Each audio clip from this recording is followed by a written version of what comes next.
And what's up, Total War Arena players? Kevin with Tactical Gimmicks here, bringing you another Hoplite battle on Rubicon. I keep saying that we're getting so close. I feel like I'm getting less and less experience as I progress towards the next tier, and I'm not even doing that bad in all of my battles.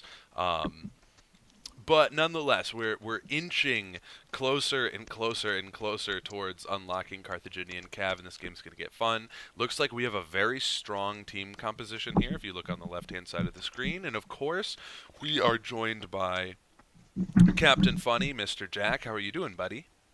Don't call me Captain Funny, but hey, Kev, baby, what's happening? Why did Captain Funny? I'm not the I'm head of drunk. some kids show. I'm I'm not. drunk. I'm drunk. Captain Funny was a little bad, buddy. I don't care. I'm drunk. All right, well, I'm just putting in my grocery list right now because I'm going to do some groceries this weekend, and I wanted to ask you, what are your thoughts on masculinity and cooking? I know I've ripped on you this before. I know because you were the I grill think master. You were the grill master, Kevin. And I think the grill thing is like that's great and all, but like, what else can you do other than watch meat cook? You know? I think I think Foster's is delicious. Nice weak answer, Kev. I think Foster's is delicious. Um, what can you do other than watch meat cook? So in the realm of grilling, asparagus is always going to be a big one. That's always going to be something that you can fall back on. Asparagus and potatoes are probably going to be the two biggest things that you can grill on that are easy to do. They're easy to cook, and they go well with whatever meat that you're making. Especially potatoes, if you cut them thin enough, if you take the time to cut nice thin potatoes, and then use oil in the pan with them, and then add whatever kind of spices and flavors that you're looking for in your potatoes, you can make like almost French fry crispiness potatoes with a lot of flavor and without a lot of the negative defects that you get from a regular greasy, crispy French fry. So like Yeah, but Cajun. Kev, I mean, like, what kind of recipes are we talking here? I mean, I'm looking at my meal plan for the fucking month, and it's mac and cheese, beefy Alfredo, chili mac. I got southern corn pancakes. I'm gonna make some kung pao chicken, A lot of that maybe a stuff little bit. isn't stuff you would do on the grill, though. Oh, so I guess all right. You didn't. I I'm brought just up saying, grilling. yeah, that's That's what I'm my saying. bad. Is what does a That's my man bad. do outside of the grill work? You know? Yeah. So, um, mac and cheese is a big one. I love mac and cheese. I love me some mac and cheese. I like your broccoli, your your broccoli cheddar mac and cheese with the ham. I thought that was a fantastic idea. Adding tuna and bacon, just mac and cheese, tuna and bacon. Get yourself a good mac going. Get a good mac recipe. Get a good mac out of a box and add some bacon, add some tuna to it, will do wonders. And that's not everybody's flavor. Some people will be like, "Oh yeah, tuna works," or "Oh yeah, bacon works." I like putting both in. I like putting both in with a good mac and cheese. Doesn't get much better than that. Um, another thing. What did you say the other things on your set for mac and cheese with the other? I got kung pao chicken. I got pizza grilled cheese. I've got my own Greek night that I'm gonna do one of these months that has saganati, tzatziki, and leftedes. I don't Um, know. I can't talk much about the Greek stuff, of but course you fucking Philistine. um, No, no, no. But I wanted to talk about the broader topic because like today's International Women's Day, and that's great. And like I've been hearing a lot of complaints about like I'm not going to cook, I'm not going to clean, blah blah blah. And that's again, that's great. That's your choice. But like, what about men who cook? I feel like that's an underrated skill. Men are expected to, fix the air conditioner, patch up the splotches in the wall, and all that good stuff. But like, what about guys who know how to cook a fucking good meal? yeah, um, that's a good point. I think I think. I mean, there's a lot more. So, and now we're kind of jumping out of the because I'm in my head I'm detracting to like just wanting to talk about meat basically, um, because that's kind of my thing, and the cooking of meats is kind of my thing. And even sometimes when I cook meat, my wife will end up making the side dishes, but um, presentation is key. Like a lot of times, even if something isn't good, I'm gonna say that presentation is I key. disagree. I think something that fucking fills my gut is good. And you're right there. Uh, yeah, but if you can make it look nice and have it fill your gut, more power to you. Another thing that I think is probably worth Do you mentioning. think men should know how to cook? I know a Oh lot of yeah, guys that fucking just do a lot of meal prep. I Like think. they All buy right, lean cuisines or whatever. Like, this is the type of cooking that I think men should know how to do. I think that you should know how to cook things that come off of the land. I think you should, and I don't even know how to do this stuff, so I'm being a little bit of a hypocrite here. But I think you should know how to um, cook like fish and cook native plants and native wildlife that you would not normally pick up in a grocery store in that kind of a fashion and cook it. I think some really good starters for that kind of stuff might be like uh, scallops and clams and lobster and stuff like that are some probably pretty decent examples. But that's the type of thing where I think if you're gonna like, it's great to know how to make mac and cheese. It's great to know how to make some pastas. It's great to know how to make how to properly cook a steak. But if you wanted to get into like the really manly man type of cooking, then I think it would be equally as important to be able to be like, yeah, no, like I could go out and I could hunt and kill and feed myself. I think that's like the real I don't manly know. man.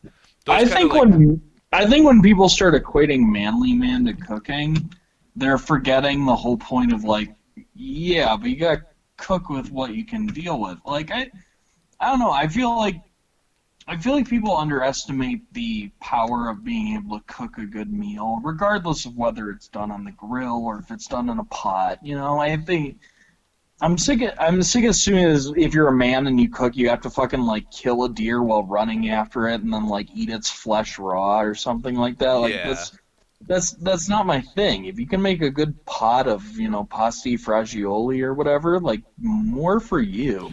Well, it's like Um, we made that shit. There was that one time you and I cooked together and we made the beef with the you made a pasta and we made why can't I remember what that's we called? made beef stroganoff one night, Yeah, and I we made believe stroganoff. another night we made a lamb a lamb stew. Yeah, yeah. That was a little overcooked, but that was okay. It was still good. Um, and that stuff's not bad either. So like that's not. I think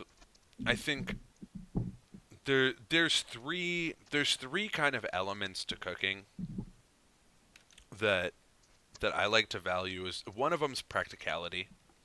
One of them's practicality, and that's kind of where I'm getting the. If you've ever watched catch and cook videos on YouTube, which I don't think you have, but I think you would really like them. And there's something I've been watching a bit of recently, is I really like these catch and cook videos where people go out and they catch fish or they hunt for clams or they hunt for scallops or something like that, and then they show you how to cook them like on the beach, like you make a little fire and this is how you cook it on the beach. I love those videos. I think they're fantastic. And another type of practicality would be like, you know what, if you do know how to make a good, because mac and cheese is easy, so I'm going to circle back to that. If you know how to make a good mac and cheese and then you can put it on a plate and make it look, you can put it on a plate and you can make it look desirable. That's practical. That's practical cooking. Knowing how to make pancakes, knowing how to make scrambled eggs, that's practical cooking. Then there's a kind of a creativity step to it that is the second step, and that's where you get stuff like I said, oh, take your mac and cheese and add bacon or tuna to it, or you said take your mac and cheese and add make it broccoli cheddar cheese, on the mac and then add ham to it. That's creativity. Thinking kind of outside of the box is like I like to put wheat beer on my steaks. Not a lot of people use a wheat beer marinade on steaks, but I've cooked steaks at the same time with the wheat beer and without the wheat beer, and people say the one with the wheat beer, it definitely does taste different and it tastes better. And that's kind of like a creative experimentation thing that you kind of got to sort out. And going hand in hand with that creativity is the showmanship with it. You could make something that, and this is building into the third point, which is how good it tastes. You could make something that tastes mediocre, but if it has good presentation, if it has creative presentation, then people are going to be more apt to want to eat it. And if they're more apt to want to eat it, I think subconsciously they'll probably also enjoy it more than something that possibly tastes better but shows worse, that it doesn't look as good on a plate. And that definitely then heavily builds into the third and final aspect is practicality. How easy is it and how practical is it to cook this? How creative of a twist are you putting on something, whether it's to achieve a better look or to achieve a different flavor? But then how good does it actually taste at the end? And I don't think any of those things, and how good it tastes is self-explanatory.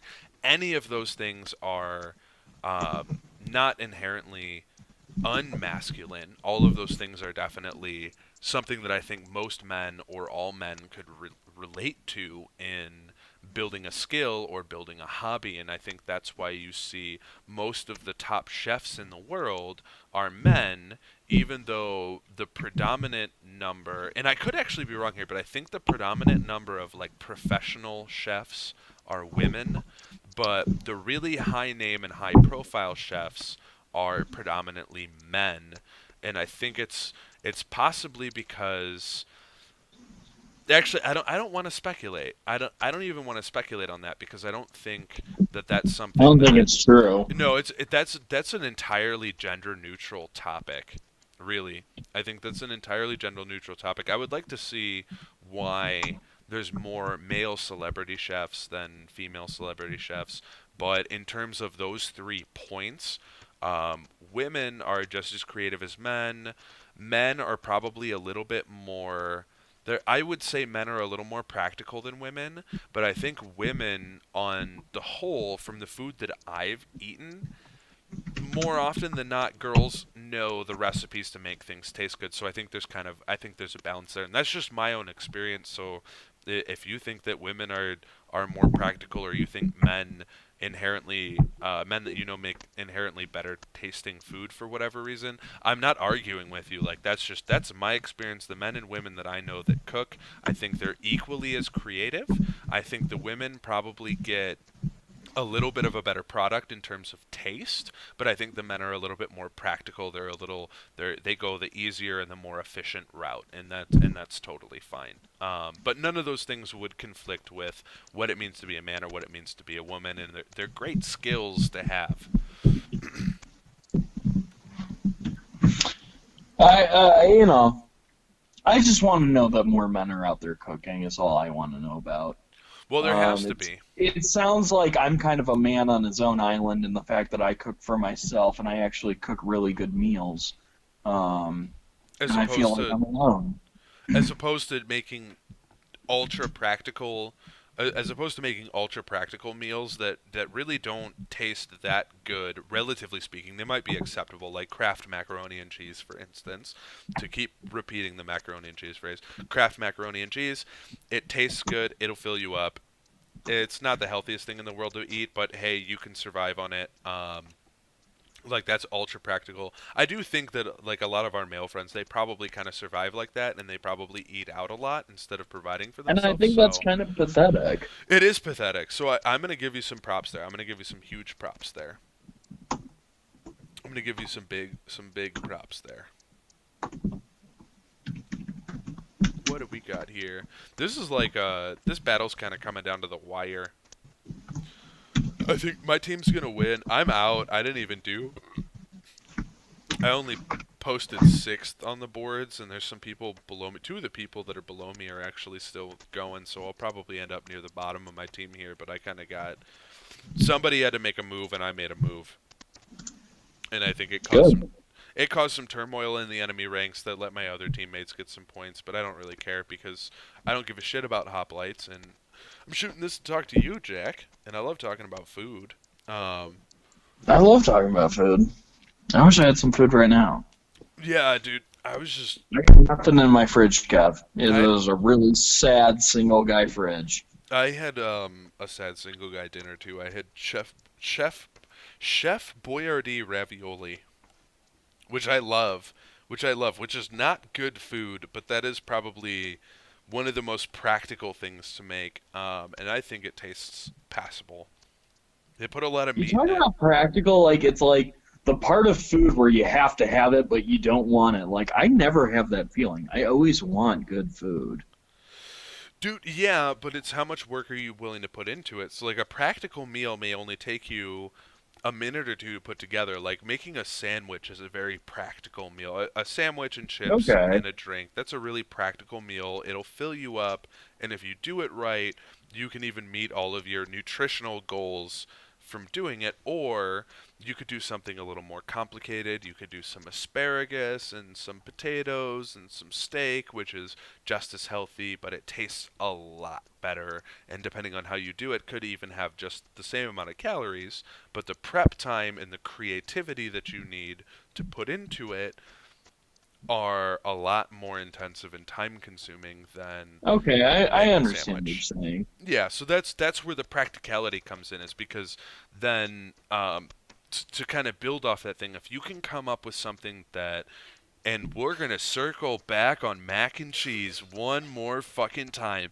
Good mac and cheese is delicious, and it's usually very practical. It usually doesn't take much to make a good mac and cheese. Even the best and most complicated mac and cheese recipes do not take much more time. They take additional ingredients and they have a little more complexity and a little more attention than making, say, a Kraft mac and cheese out of the box. But you get something that's probably a little bit healthier and tastes better and is way more creative and way more presentable than a Kraft mac and cheese. So that's something where you can kind of get the best of all of the worlds in there. Here's my thing with your speech on presentable. Um, Mac and cheese is just goop in a bowl. You can make mac and cheese presentable.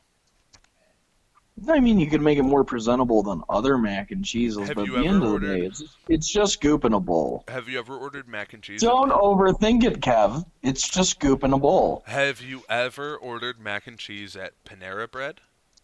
Yes. Have you ever ordered mac and cheese at Macaroni Grill? Yes. So They it's make just it. called, They make it very presentable. you mix it with some stuff, you put a garnish on top. It's not Yep. very presentable. It's still just goop in a bowl. Dude, okay, fine. It's Anywho, always gonna be goop in a bowl. Like it's like being like this soup is less soupy than this other soup. Like no, it's all fucking soup at the end of the day. It's soup in some kind of broth. Like don't fucking get artisanal on my mac and cheese. If I want to eat fucking mac and cheese, I want a big ass bowl of it, and I want it to be super cheesy. but Maybe with if you some had a girl, ham. Maybe but with if- some steamed broccoli. if you had a girl over, think about your studio and the cleanliness in My your studio. sexy studio with my landscape paintings and my books, because I If- read. If you were to bring a girl back to your studio and you were to cook for her, would you want to present her goop in a bowl, or would you want to present her goop in a bowl with a side and garnish and maybe some dipping bread? Actually, Haha. I'd probably go. No, I would She probably would go be- with the laid back approach. Like, no, this is really good. Like, I don't need to dress up for you. This is just good food, and I know how to make it. Maybe, but I think she would be more comfortable and more apt to. Well, I don't want to date the woman that's like picky on how much garnish I put on her fucking mac and cheese. I would rather just have a woman be like, you know, this is really good. I don't give a fuck that there wasn't a garnish on it. This is like, wow. Make this Okay. for me every night. Like, I would rather have that effect on someone. Okay, so you're definitely going for taste over creativity, which is fine. Yeah. And I really want to end this video because I am at the menu, but I want to drive this point home, and I know Heather just said something behind me here, supporting my side, so I'm going to drive it home a little bit more. I If don't care what Heather thinks. I don't want to attract a Heather. uh, but but if you could make the same mac and cheese. Heather wants to know. Well, no, because we're. Did you listen to any of what we were just talking about? You can hear everything. Okay. All right. So if you could present her the same mac and cheese, then like literally the same exact mac and cheese, and you really wanted to impress this girl, you really wanted to impress her, and you wouldn't. Yeah, Heather says you shouldn't make her mac and cheese, but for sake of the argument, you make a pot of mac and cheese, and you put it in you put it in two different bowls. You put it in two different bowls. One of them has the works done to it. It's got the garnish and it's got the dipping bread and it's got a side going on with it. And then the other one is it's just the mac and cheese in a bowl. I feel like if Well, you're yeah, trying, but if I had enough bread and garnish for one plate, wouldn't I give it to the other? yeah, no, but I'm saying just But for I'm just sake. saying, like, I'm just saying, if I was making mac and cheese, some woman comes over, says she would like me to cook for him. Like, all I can make is mac and cheese, and she's like, fine, make mac and cheese. Like, I'm not gonna go out and buy a French baguette and then like lightly toast it in the oven and Yeah, coat it but with she's olive gonna. oil. Like, no, I'm not gonna do Here's that. what. I'm just gonna make you some fucking mac and cheese, and that'll be the end of it. If you So don't like here's it, well, that's fine. But I still made you a free meal, so shut the fuck up. Dude, so that's fine. So like if you're looking for all right, so if you're looking for a wife, then that practicality, because now you're talking practicality, that practicality aspect, it's gonna drive home. She's gonna go, Kev, that you're motherfucker trying to Jack. fight for an argument that you just got nothing on. Like, No, there's I'm nothing not wrong though. with just make no, there's nothing wrong with making just good food and just There being isn't. There like isn't. There isn't. But I'm not trying to get on I'm not trying to get on tape at chef's table. Like I don't care about like that. Look at it. It's drizzled in a star pattern. Like I don't care about that. Like I'm a regular person who makes regular food for regular people. Like I'm not a chef. I don't. That's not my okay. job. All right. So Don't you fucking tell me to like dress up my food for no other reason other than like no, I like making good food. I like it to look pretty for me sometimes, but like that's a real extreme. All right, so I'm gonna give you two scenarios and let me play this out. So you bring home a girl, she's wifey material. She's the type of girl that like you would want to have a long-term relationship with and have a serious thing with. But Then she's yeah, gonna call it off if my mac and cheese isn't just right. no, Okay. she's not. Sounds like she's not wifey material, Kev. She's Sounds like not. she's a fucking dipshit who's super anal and is not gonna ever let me get that anal. No, So no, I no, no, mean, no, no. I, Jack, I Jack, mean, come Jack. on, buddy. I mean, this sounds like a real trash woman that I don't want to deal with. Let me make this point because that's woman B, but I'm talking about woman A. Woman A is practical. She's wifey material. She's long-term relationship. You bring her home. You give her the bowl of goop that is taste 10. It is taste 10. She's gonna sit down. She's gonna go. You know what? That mac and cheese was fucking delicious. I'm coming back.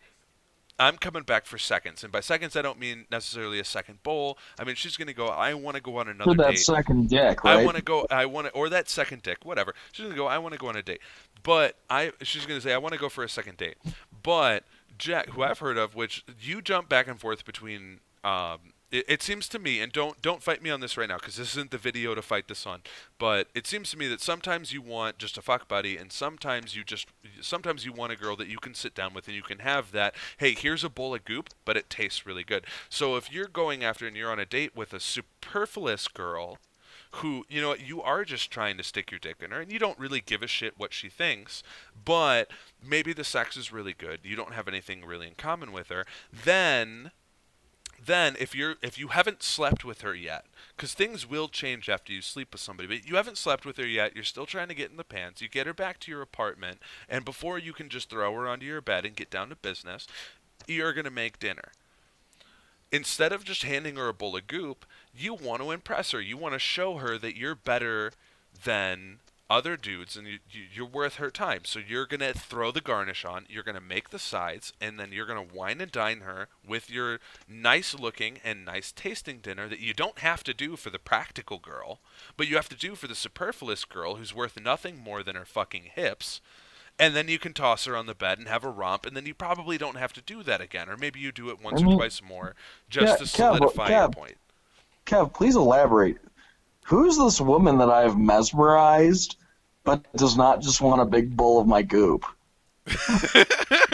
Who is this woman, and how did I work myself into this situation? Like, I'm sorry, I can't really imagine a fucking slam piece is coming into my apartment being like, this isn't 5-star quality. No, thank you. This is not home cuisine. Sir. And then she just storms out, and I'm like, oh, I should have added the garnish. And on that bombshell, ladies and gentlemen, hit the comment section, hit the like and subscribe fucking buttons, and we will be back with another video. And remember, as always, we're a couple of bullshitters, so always call us out on their shit.